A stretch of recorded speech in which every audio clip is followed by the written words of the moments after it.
నందమూరి బాలకృష్ణ హీరోగా బోయపాటి శ్రీను కలయికలో వస్తున్న అఖండ 2 తాండవం ట్రైలర్ విడుదలైనప్పటికీ నుంచి టాక్ ఆఫ్ ది ఇండియన్ ఇండస్ట్రీగా మారింది.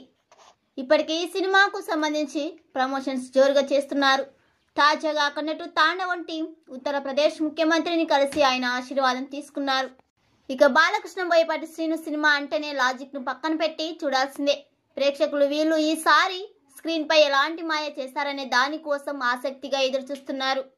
తాజాగా అఖండ 2 టీం మన దేశంలో జనాభా పరంగా అతిపెద్ద రాష్ట్రమైన ఉత్తరప్రదేశ్ ముఖ్యమంత్రి యోగి ఆదిత్యనాథ్ను మర్యాద పూర్వకంగా కలిశారు.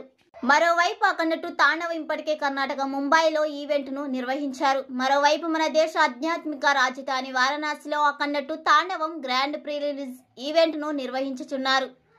ఆ వేడుకకు యూపీ సీఎం యోగి ఆదిత్యనాథ్తో పాటు పలువురు కేంద్ర మంత్రులతో పాటు రాష్ట్ర మంత్రులు హాజరు కానున్నట్టు సమాచారం. దీనిపై అధికారిక సమాచారం వెల్లడి కావాల్సి ఉంది. ఈ సినిమాను డిసెంబర్ 5న ప్రపంచవ్యాప్తంగా విడుదల కానుంది.